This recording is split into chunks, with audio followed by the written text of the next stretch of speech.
ha entendido algo? ¿Voy demasiado rápido? A ver, no quiero que nadie se quede con nada en concreto, ¿vale? Esto va a estar por escrito, no sé en qué siglo, pero estará por escrito. Y estos materiales están trabajando, ¿vale? En una hora con lo que quiero que os quedéis es con el método. Me importa que salgáis de la ponencia entendiendo el método y el cambio de articulación de discurso que se está dando. Eso es lo que quiero que os quede, ¿vale?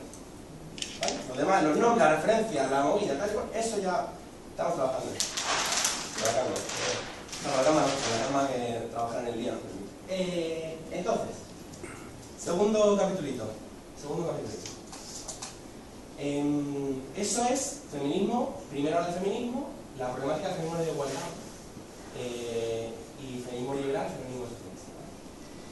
Frente a... bueno, pues frente a la respuesta, por decirlo así, ¿no? Que un caso que no voy a explicar, ¿verdad? No voy a explicar lo primero, que era lo de clases sin género. O sea, no voy a explicaros en qué medida en esto de marxismo se han articulado muchos episodios que hablaban del capitalismo, pero no hablaban del feminismo. No hace falta que lo explique, ¿no? Todo el mundo sabe que eso ha pasado. Que sigue pasando, ¿no?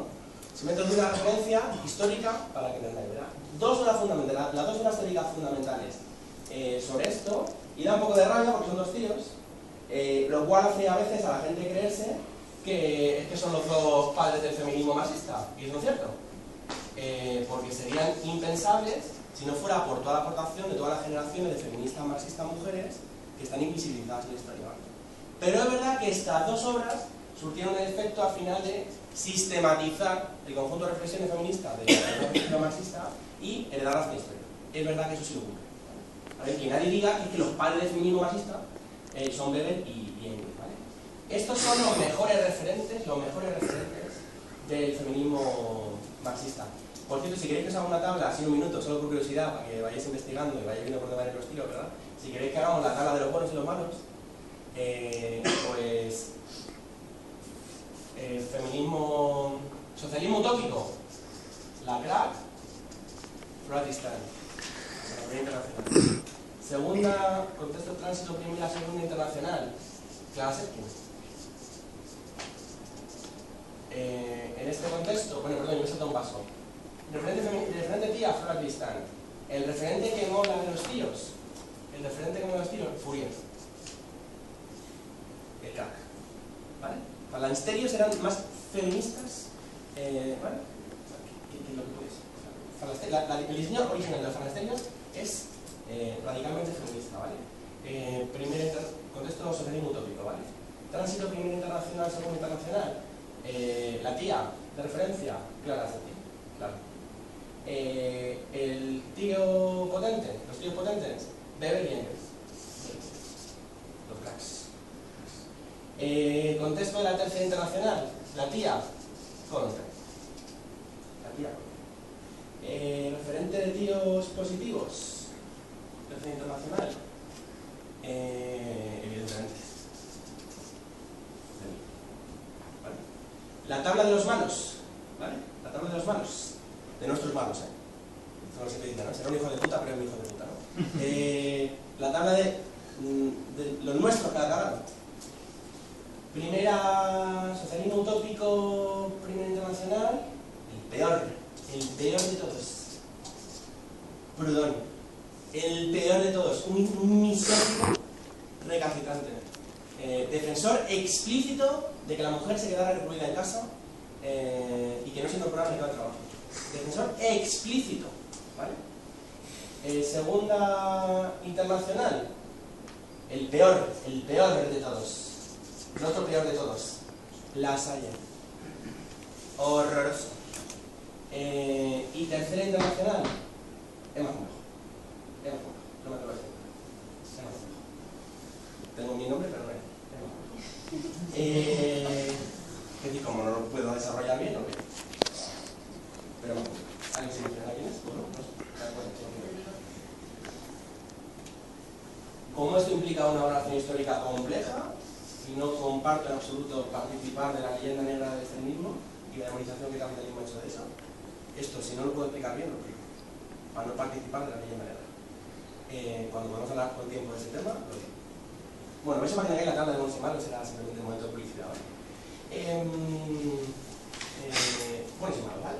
Ahora bien, en este contexto se os quiere decir alguna referencia, como la referencia que manejáis en la JUVE, que manejamos en la JUVE, siempre es el libro de Engels. Sabéis que obra fundamental, el origen de la familia, el origen de la familia, la propiedad por el Estado. Más o menos cualquier militante en algún momento de su militancia se lee este libro, más o menos, ¿no? ¿Vale? Os hago una precaución para cuando lo leáis, ¿vale? Cosas buenas de este libro. Primero, que es un referente imprescindible, ¿verdad? Imprescindible. Y que sitúa la cuestión del género, la cuestión de la mujer, como una cuestión central. Sabéis que la mejor tesis del origen de la familia del Estado es que, como bien sabéis, la primera división social que surgió en la historia, la primera división en grupos de la historia, no fue, ya según Engels, la tesis no es de Engels, ¿vale? Hay referentes burgueses de Bachofen, Morgan y referente feminista marxista socialista del contemporáneo, igual. Ya digo que el padre de esto no es Engels es el que lo sistematiza, ¿vale? Igual que Bebel, la Segunda Nacional. La primera división que surge en la historia no es la división social del trabajo, no es la articulación entre poseedores del medio de producción y no poseedores del medio de producción. La primera división social de la historia, como bien sabéis, es la división sexual del trabajo.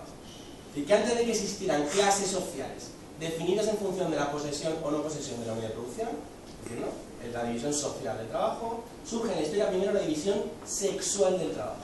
Es decir, la diferenciación social en función de quién va a hacer a partir de ahora el trabajo privado, el trabajo doméstico, el trabajo de cuidados, las mujeres, y quién va a hacer el trabajo público, el trabajo productivo, los hombres. Y además que no solo es la primera división, sino que de hecho cuando surgieron las clases sociales, surgieron tomando como referente esta primera división. Es una historia fascinante y de hecho una de las asignaturas pendientes del feminismo marxista a día de hoy es saber cerrar esta historia de por qué surgió primera división sexual del trabajo, por qué surgió después la división sexual del trabajo y cómo se articularon. Si es la misma división pero con una cara de la cruz de la moneda, o son dos divisiones y dos sistemas diferentes, ¿vale? Eso es la última parte de la escuela a la que ni vamos a entrar. Un capítulo fascinante, ¿vale? Y que está pendiente, ¿vale? Está pendiente, ¿sabéis que van a estudiar? Porque lo estudio y lo resuelvo, ¿vale? Así que primera cuestión imprescindible de Engels, esto, ¿vale? Imprescindible la cuestión de que la división sexual es imprescindible, ¿vale?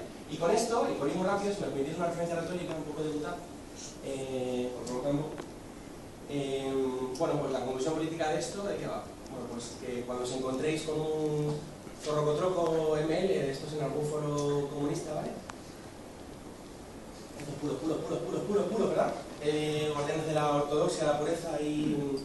¿verdad? Y las Biblias reveladas, pues tenéis dos estrategias retóricas, ¿verdad? Estos grandes MLs de foro comunista,